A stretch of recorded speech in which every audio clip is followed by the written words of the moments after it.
주시는 말씀 보겠습니다. 오늘 우리에게 주시는 말씀은 사무엘상 17장 12절부터 58절까지의 말씀인데 좀 길어서 41절부터 52절까지의 말씀을 우리 한번 같이 보도록 하겠습니다. 블레셋 사람이 방패든 사람을 앞세우고 다윗에게로 점점 가까이 나아가니라. 그 블레셋 사람이 둘러오다가 다윗을 보고 업신여기니 이는 그가 젊고 붉고 용모가 아름다우니라. 네가 나를 개로 여기고 막대기를 가지고 내게 나와내리 하고 그의 신들의 이름으로 다윗을 저주하고 그 블레셋 사람이 또 다윗에게 이르되 내게 오라. 내가 내 살을 궁중의 새들 같은 짐승들에게 주리라. 하는지 다윗이 블레셋 사람에게 이르되 너는 칼과 창과 단창으로 내게 나아오거니와 난 만군의 여호와의 이름 곧 내가 모욕하는 이스라엘 군대 하나님의 이름으로 내게 나아가노라.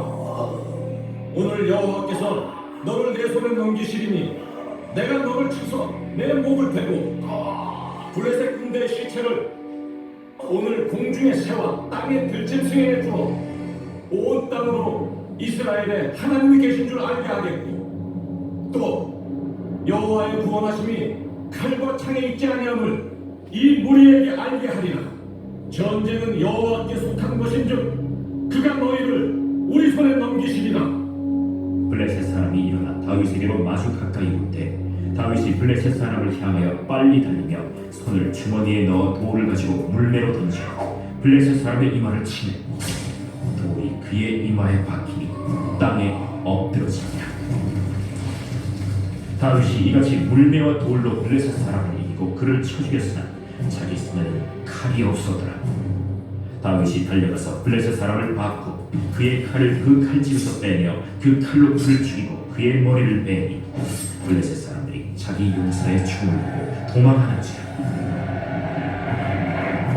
이스라엘과 유다 사람들이 일어나서 소리지르며 블레셋 사람들을 쫓아 가이와 에그론 성문까지 이르렀고 블레셋 사람들의 구성지들은 사하라임 가는 길에서부터 가드와 에그론까지 엎드러졌더라. 반갑습니다. 오늘은 승리케 하는 비결이라는 제목을 가지고 하나님 말씀 보도록 하겠습니다. 우리가 지난 시간에 골리앗은 우리가 잘 알고 있죠. 골리앗 얘기하면은 모르는 사람이 없죠. 블레셋의 장수고 또 지난 시간에 얘기한 것처럼 키가 3m나 가까이 되는 그런 거대하고 또 용맹스러운 군인 같아 보였지만 실제로 제가 이야기해드린 것처럼 골리앗은 싸움을 못하는 자였는데 허세를 부렸다, 가짜였다 라고 했습니다.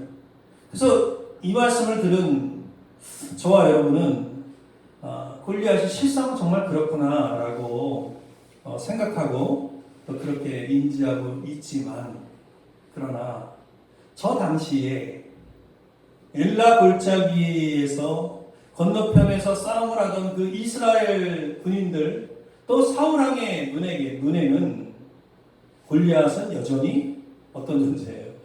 아주 무서운 존재예요. 그죠?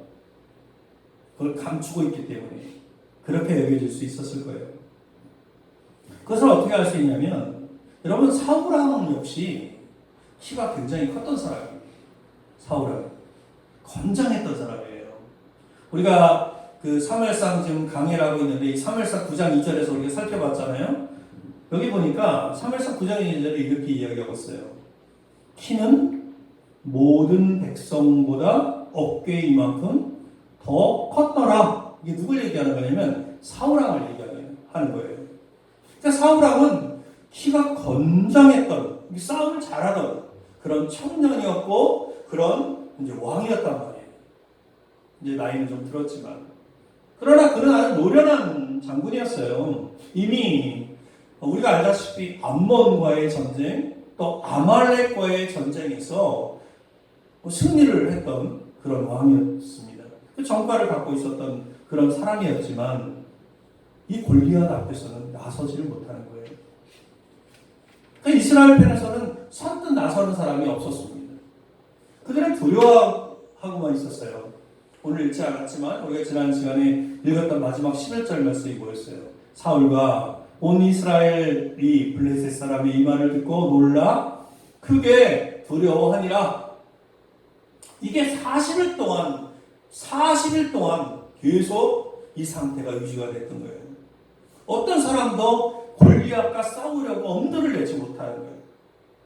근데 그 마침 40일이 정도 지났을 때 그 전쟁터에 마침 누가 와요? 우리가 20절, 21절을 보면 자, 한번 보겠습니다. 20절, 21절.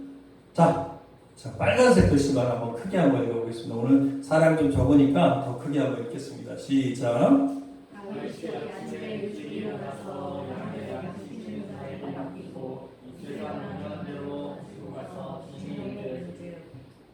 누가 온 거예요?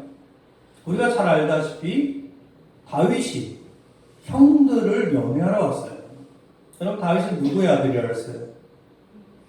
베들레헴 에브라 사람 이새의 아들이라고 했어요. 이새. 그죠?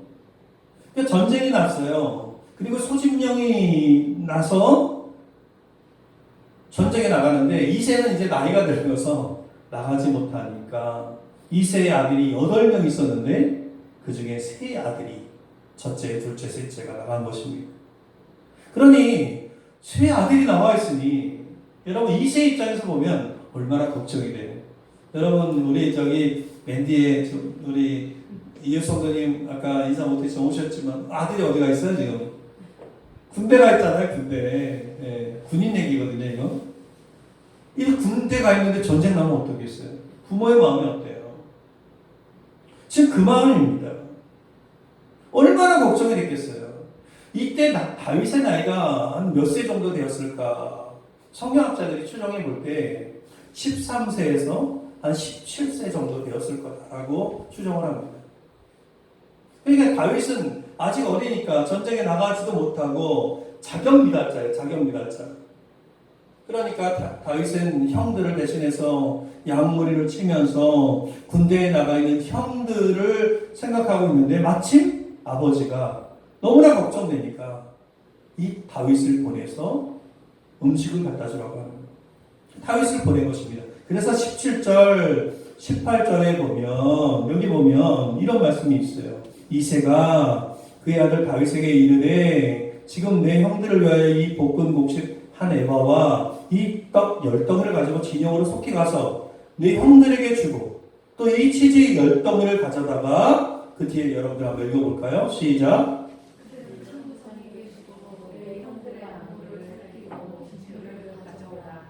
여기서 보니까 이새가 다윗에게 이 형들에게 이것을 갖다 주고 증표를 가져오래요. 이렇게 말하는 걸 보면 여러분 이새의 성정을 알 수 있죠. 이새의 성정. 어떤 사람이에요? 이새는 그러니까 한마디로 얘기하면 다윗을 편애한 사람이 아니었어요. 그걸 어떻게 알 수 있냐면 사무엘이 방문했을 때도 비슷해요. 그 위의 아들들부터 보여줘요. 그죠? 근데 지금 이 장면에서도 다윗뿐만 아니라 다른 자녀들도 사랑했던 그런 아주 공정하게 사랑했던 그런 좋은 인격의 사람이에요. 그러니까 이 말씀을 보면 우리가 뭘 생각하냐면 다윗이 그냥 다윗이 된 게 아니라 이새가 있기에 다윗이 오늘날의 다윗이 있는 거다. 아멘? 자, 우리가 지금 5월달 무슨 달이에요? 가정의 달이잖아요. 그죠? 저와 여러분이 자녀들을 키우고 있는데 자녀들을 키울 때 어떤 마음을 키워야 돼요? 이 다윗의 이새의 성정을 갖고 이새처럼 정말 자녀들을 다 사랑할 수 있는 그런 마음을 가지고 그리고 그렇게 생활해야 되지 않겠습니까? 다윗 또한 하나님 마음에 흡족했던 사람이에요. 예, 다윗처럼 하나님 마음에 흡족한 삶을 살기 위해서는 무엇이 필요해요? 다윗이 내 자녀가 다윗이 되기를 원해. 다윗처럼 똑같이 왕이 되라는 얘기 아니에요. 그러나 다윗처럼 하나님의 합당한 삶을 살기 원해. 그럼 뭐가 필요한 거예요? 내게 지금 이세의 마음이 필요한 거예요. 아멘? 이세의 그 사랑이 필요하고 이세의 관심이 필요한 거예요. 오늘 우리는 이 성경을 보면서 그걸 볼 수 알아야 돼요. 이세의 그 공정함이 필요한 거예요.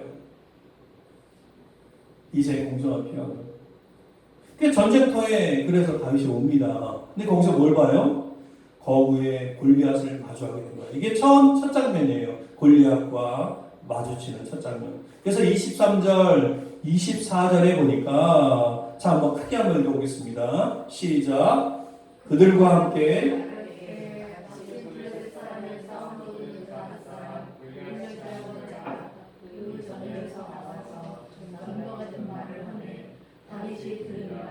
이스라엘 모든 사람이 그 사람을 보고 심히 두려워하여 그 앞에서 도망하여. 여기 보면 골리앗이 전과 같은 말을 계속했다고 했어요. 근데 다윗은 지금 처음 왔으니까 못 들었죠, 그 말이. 그 말이 무슨 말인지 모르죠.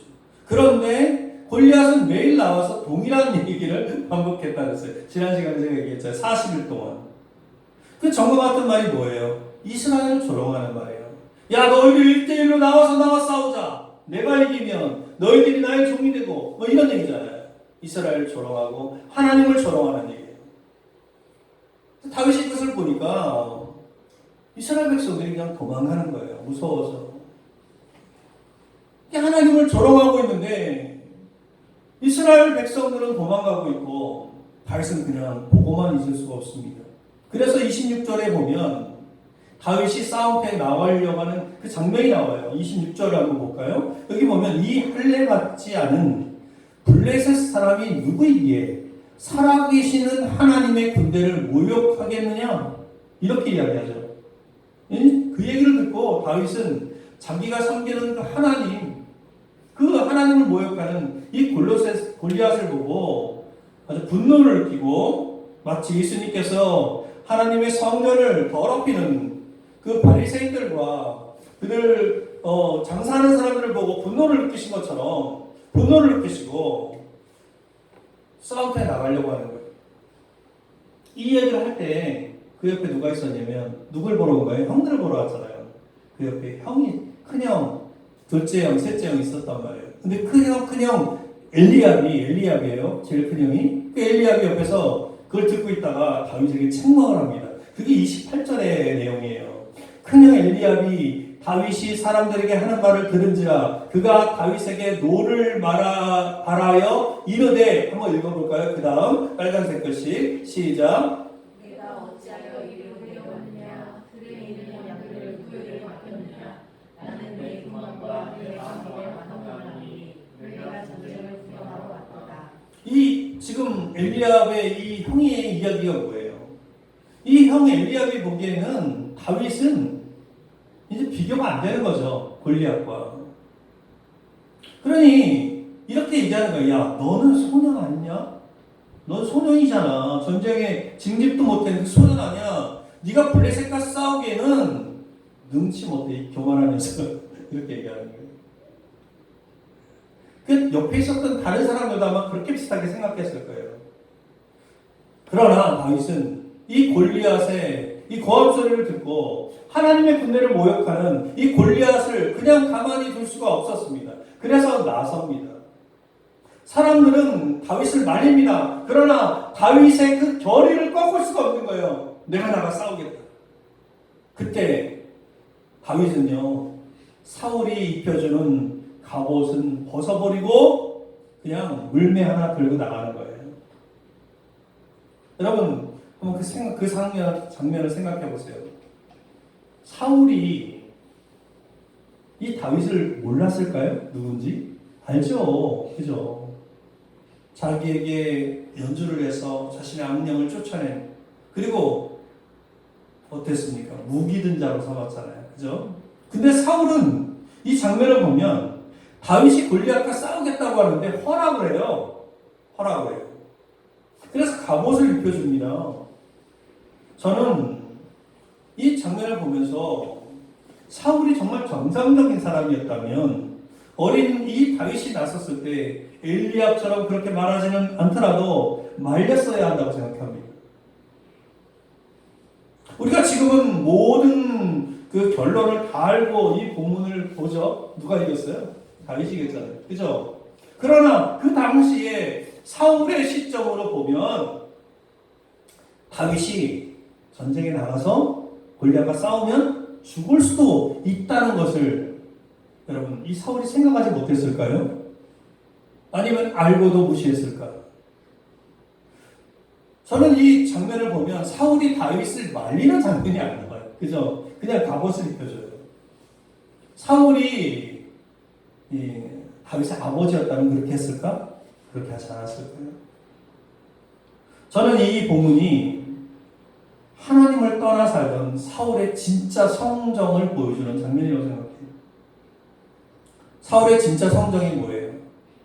사울은 자신의 이익, 자신의 정치적인 이익, 다윗이 나가서 싸워서 죽을 수도 있지만 이길 수도 있어. 1%의 가능성이라도 있으면 소년이라도 내보내는 거예요. 저는 이것이 자신의 필요를 위해서는 어떤 것도 희생시킬 수 있는 이기심이라고 봐요. 여러분 사울이 다윗이 죽을 수도 있다는 걸 몰랐을까요? 아니죠. 사울은 그런데 끝까지 모른 척합니다. 자, 뒤에 말씀을 볼게요. 오늘 우리가 아까 함께 읽지 않았던 뒷말씀이에요. 56절에 보면 이런 말씀이 있어요. 왕이 이르되 너는 이 청년이 누구의 아들인가 물어보라 하였더니 이렇게 나와요. 이 장면은요, 다윗이 골리앗을 죽이고 블레셋은 도망가고 모든 전쟁이 끝난 상황입니다. 그 끝난 상황에서 사울왕은 끝까지 전쟁터에 나간 이 다윗을 모른 척해요. 58절에는 보니까 또 물어요. 사울이 그에게 묻되 소년이요 누구의 아들이냐? 이렇게 물어요. 여러분 이것을 보면 둘 중에 하나입니다. 첫 번째는 자기에게 있었던 악령을 나가도록 한 다윗에게 관심이 없었는지 그럴 수도 있잖아요. 근데 아니잖아요. 악령이 떠나갔을 때 제가 아까도 이야기했지만 다윗을 누구로 삼았어요? 무기든 자로 삼았잖아. 아니면 그 소년이 다윗인지 알고도 자신의 필요를 위해서 다윗을 희생시키려 했다는 것입니다. 여러분 몇 번째일 것 같아요? 두 번째죠. 사랑하는 성도 여러분, 제가 여기서 어떤 메시지를 우리가 얻습니까? 성도는 사울의 모습으로 살아서는 안 된다. 사울의 모습이 어떤 모습이에요? 자기 필요를 위해서 이기적인 모습이에요.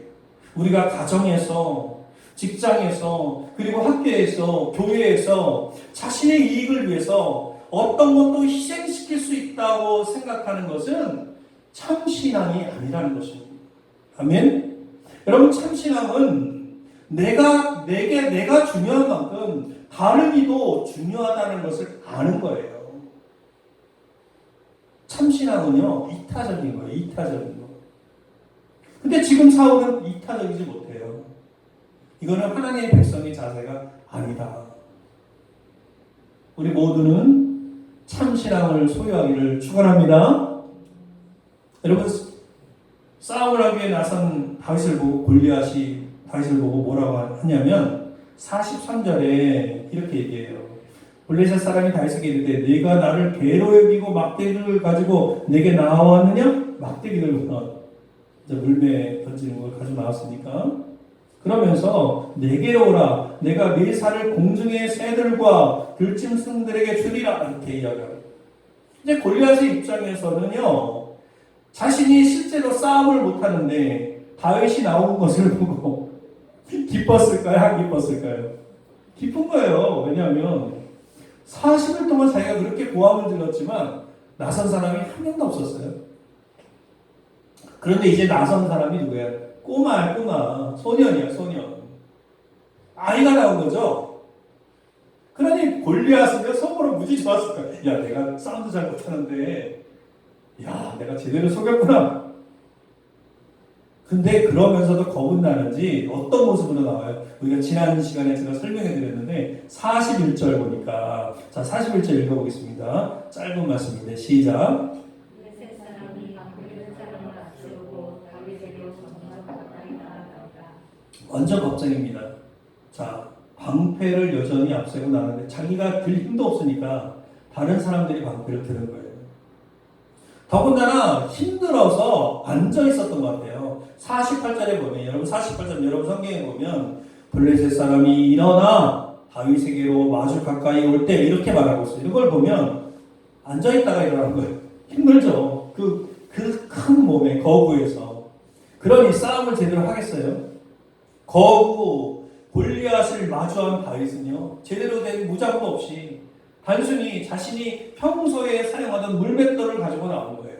48절, 49절에 보면 이제 싸움하는 장면이 나오는데, 여기 보면 물매로 던져 블레셋 사람이 이마를 치매 돌이 그 이마에 박히니 땅에 엎드려지느니라.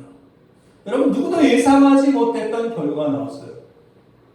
사울왕을 비롯한 이스라엘의 군인들은 두려워서 나서지도 못하고 상대하지 못했던 그 골리앗이 다윗이 던진 그 물맷돌을 맞아서 그냥 기둥 빠진 그런 집처럼 푹 쓰러지는 거예요.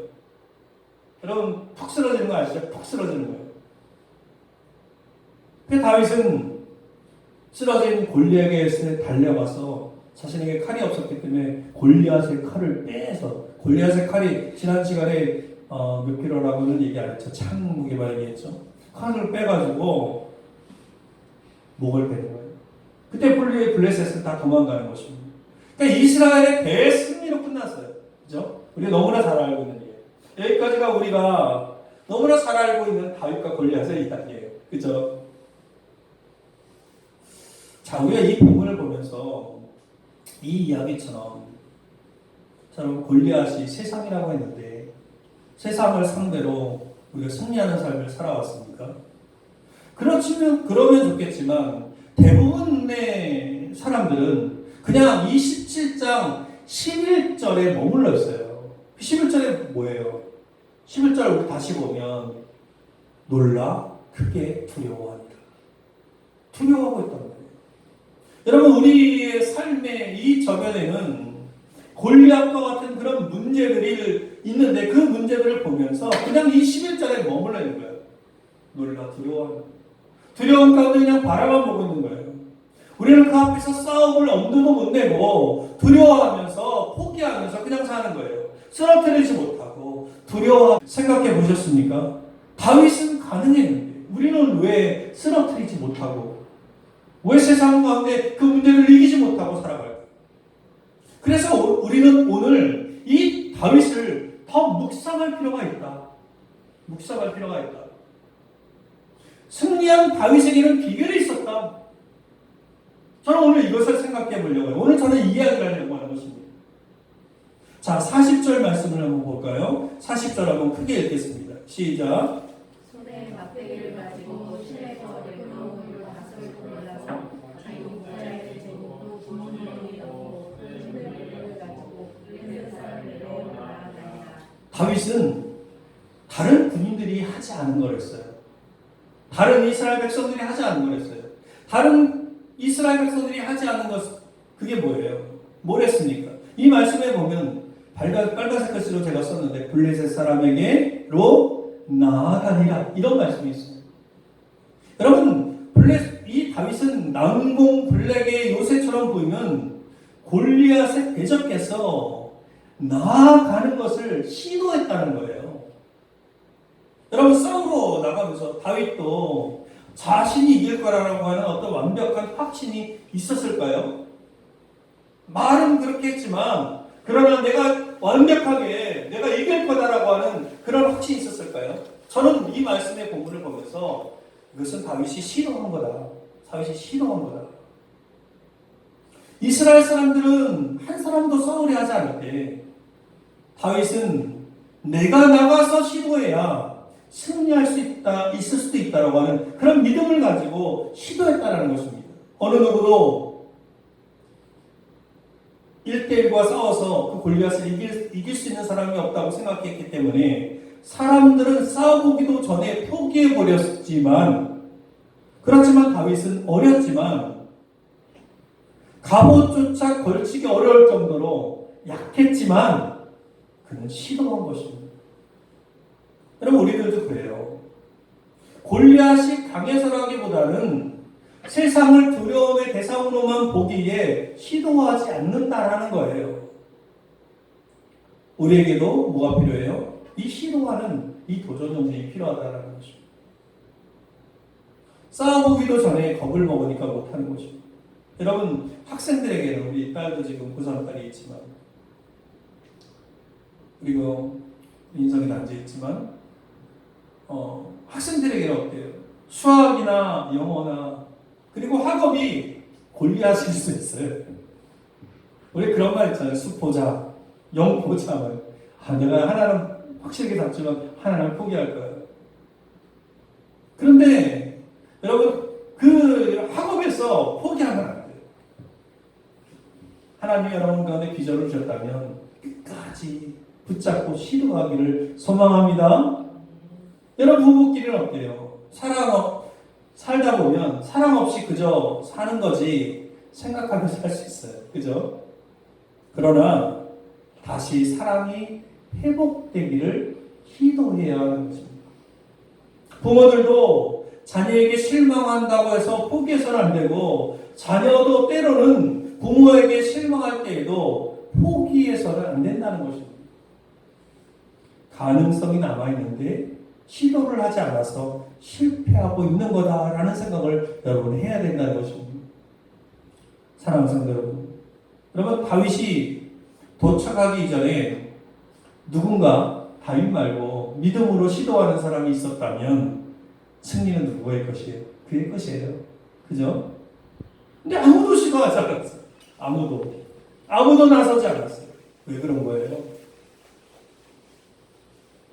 여러분 누군가 먼저 시도했다면 승리는 그의 것인 것입니다.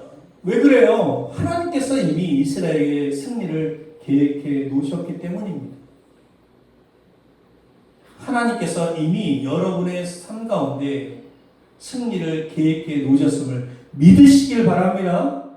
여러분의 가정 가운데, 여러분의 학업 가운데, 여러분의 일터 가운데, 여러분의 삶 가운데 하나님이 승리를 계획해 놓으셨음을 여러분 믿으시길 바랍니다. 자, 그렇기 때문에 우리는 알고 하는 거예요. 이 신앙생활을. 이걸 알고 하는 거예요. 여러분 우리의 삶에 여전히 이길 수 없을 것 같은 골리앗과 같은 문제가 있는 이유가 무엇입니까? 우리가 시도하지 않기 때문이다라는 것입니다. 아무것도 시도하지 않는데 승리가 오겠습니까? 아무것도 시도하지 않는데. 자, 교회로 이야기하면 전도하지 않는데 누가 교회에 오겠어요? 그냥 걸어오는 사람도 있겠지만. 그죠? 우리가 맞서려고 할 때 다윗과 같은 승리를 얻을 수 있다는 것입니다. 아멘? 이게 첫 번째예요. 두 번째는 다윗의 승리의 비결이 어디 있습니까? 우리 34절부터 37절의 긴 말씀을 보면, 자, 여기 보면 다윗이 사울에게 막 말하죠. 자기가 이제 싸울 때 나가려니까 말리니까, 다른 사람들이 말리니까 자기가 나가서 자기가 어떻게 자기가 살아왔는지 막 얘기를 하잖아요. 여기 뭔 얘기를 해요? 자기가 양을 칠 때 사자가 오고 곰이 왔을 때 하나님이 그 사자의 손에서, 사자의 발톱에서, 곰의 그 발에서 자기를 건져주었다는 그 고백을 하는 거예요. 자, 우리 빨간색 글씨만 한번 읽어볼까요? 시작.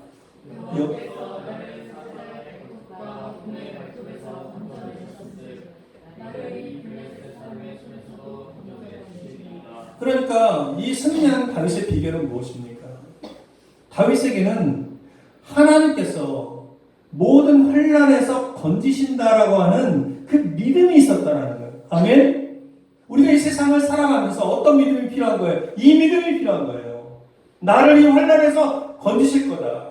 지금 다윗은요, 자신을 과대평가해서 그렇게 얘기하는 게 아니에요. 형들이 만류하고 그렇게 걱정했지만 다윗은 이 본문에서 뭐라고 이야기해요? 여호와께서 나를 사자의 팔톱과 곰의 팔톱에서 건져내셨은즉 나를 블레셋 사람의 손에서도 건져내시리이다 라고 고백합니다. 그렇게 말해주듯 그가 싸우려고 하는 데에는 그럴 만한 충분한 근거를 말하는 거예요.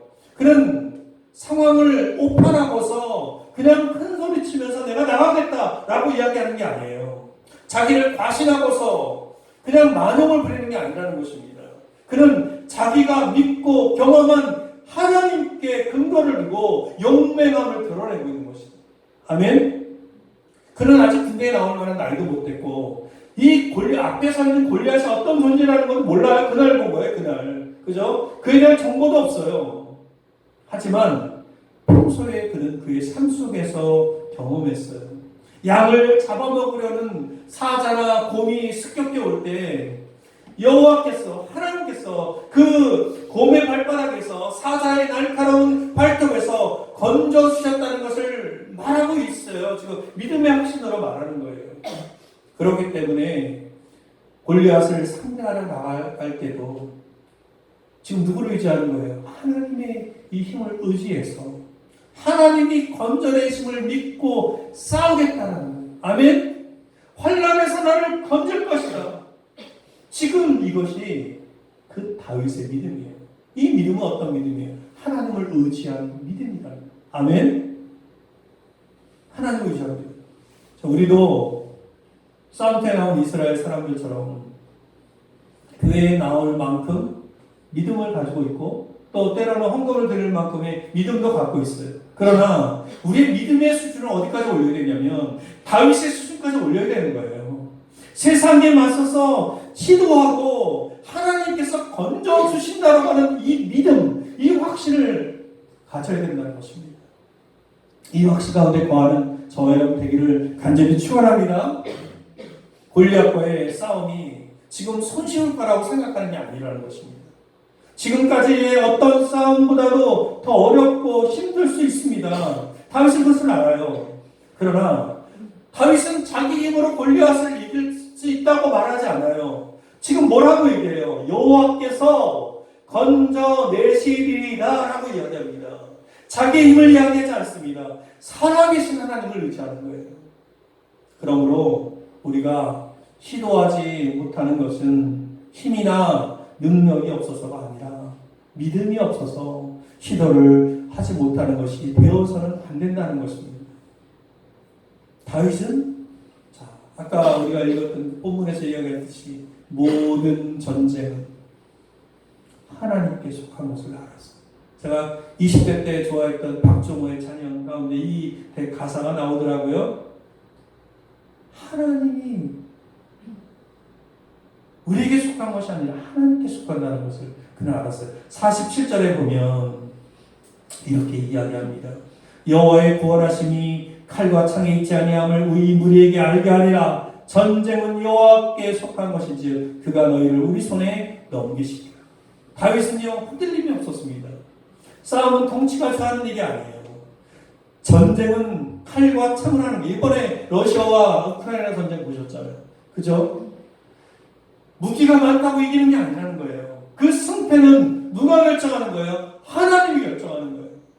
그러므로 다윗이 무슨 근거로 하나님의 승리를 확신하면서 나아갈 수 있었습니까? 다윗은 하나님의 이름이 일개 그 이방의 싸움꾼인 저 골리앗에 의해서 모욕당하고 있다는 이 사실을 참을 수가 없었어요.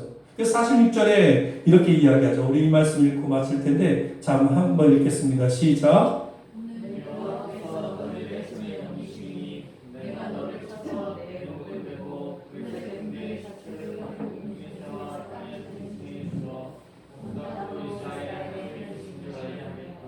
그래서 이 전투에 임하는 다윗의 목적은요 자신의 명예를 위해서 나가 싸우는 게 아니라 내가 이 전투에 나가서 싸우면 내가 뭔가 얻겠지. 그리고 사람들한테 인정받겠지. 이게 아니에요. 여러분 우리가 사는 것도 똑같다는 거예요. 내가 무엇인가를 이루면서 살면 내가 이걸 잘하면 사람들이 나를 인정하고 또 나를 알아봐 주겠지. 그래서 내가 뭔가 할 수 있겠지. 이게 아니에요. 지금 다윗의 목적은 뭐냐면 단 하나예요. 지금 뭐라고 얘기해요? 온 땅으로 이스라엘의 하나님이 계신 줄을 알게 하겠고 이렇게 얘기해요. 살아계신 하나님을 드러내는 거예요. 아멘? 살아계신 하나님을 드러내는 거예요. 우리가 이 세상에 살면서 세상과 싸워서 이기려고 하는 이유가 무엇입니까? 살아계신 하나님을 드러내는 데 있다는 것입니다. 아멘? 그래서 다윗은 하나님을 믿고 하나님이 구할 것을 믿고 나아가는 것입니다. 그럴 때 성령이 우리에게 뭐라고 가르치냐면 우리가 그 믿음 가운데서 하나님의 도우심을 구하라. 지금 이 고백은 다윗의 기도입니다.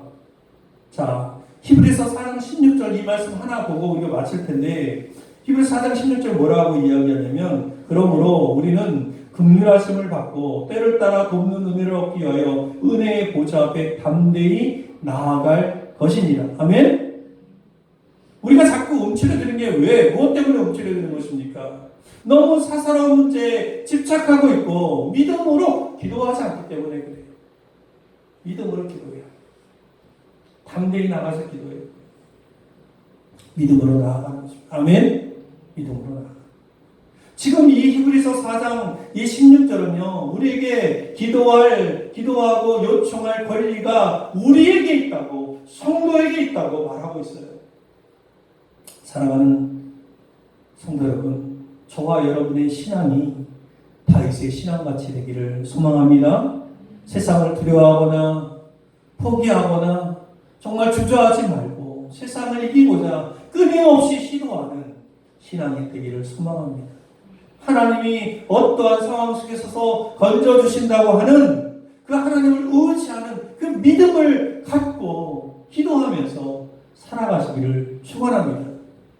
이 다윗의 중심을 보시고 그를 들어서 축복하신 하나님께서 저와 여러분을 높이 들어서 하나님을 위하여 사는 영광의 자리에 세우실 것입니다. 그 믿음을 가지시길 바랍니다. 이제 골리앗을 바라볼 게 아니라 구원하시는 하나님을 바라보는 우리 모두가 되기를 주님의 이름으로 간절히 축원드립니다. 이 시간 우리 결단하며 기도합니다. 이 시간 결단하며 기도할 때 세상을 승리하는 자로 살게 하여 주옵소서. 기도하고 믿음으로 하나님이 건져주신다는 그 믿음을 갖고 나아갈 수 있도록 주여 인도하여 주옵소서. 같이 기도하겠습니다.